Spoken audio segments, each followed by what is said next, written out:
Hello everyone, আজ বানাবো লাউ পাতায় চিংড়ি ভাপা। আমি লাউ পাতাটা ভালো করে ধুয়ে একটু নুন মাখিয়ে রেখে দিয়েছি।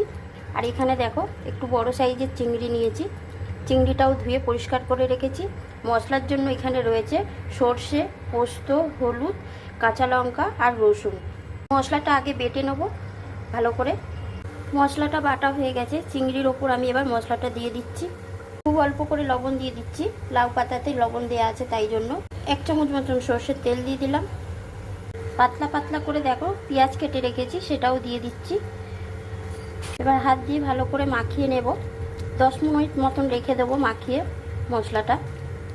ফ্রাইং প্যানের মধ্যে অল্প সর্ষের তেল দিয়ে দিয়েছি। এবার লাউ পাতাগুলো দেখো এইভাবে বিছিয়ে দেব। 5টা লাউ পাতা বিছিয়ে নিয়েছি। উপর থেকে একটু কালো জিরে দিয়ে দিচ্ছি, একটু পেঁয়াজ কুচি দিয়ে দিচ্ছি। চিংড়ি মাছটা যে মশলা দিয়ে মাখিয়ে রেখেছিলাম সেটা দিয়ে দিলাম। 3টে কাঁচা লঙ্কা দিয়ে দিচ্ছি। ওপর থেকে আরও একটু সর্ষের তেল দিয়ে দেবো 1 চামচ মতন। 2টো লাউ পাতা আমি ওপর দিয়ে চাপা দিয়ে দিচ্ছি। এটা জেলে নিয়েছি। এবার ফ্রাইং প্যানটা বসিয়ে দিচ্ছি, দিয়ে একটা ঢাকা চাপা দিয়ে দিচ্ছি। গ্যাসটা সিম করে দেব। 5-7 মিনিট হতে দেবো এইভাবেই। 5 মিনিট বাদে থালার উপরে আমি উল্টে দিয়েছিলাম। এবার উল্টো পিঠটা আবার দিয়ে দেব ফ্রাইং প্যানের মধ্যে, দিয়ে আবারও ঢাকা চাপা দিয়ে দেবো 5 মিনিটের জন্য। 5 মিনিট হয়ে গেছে, গ্যাসটা বন্ধ করে দিয়েছি।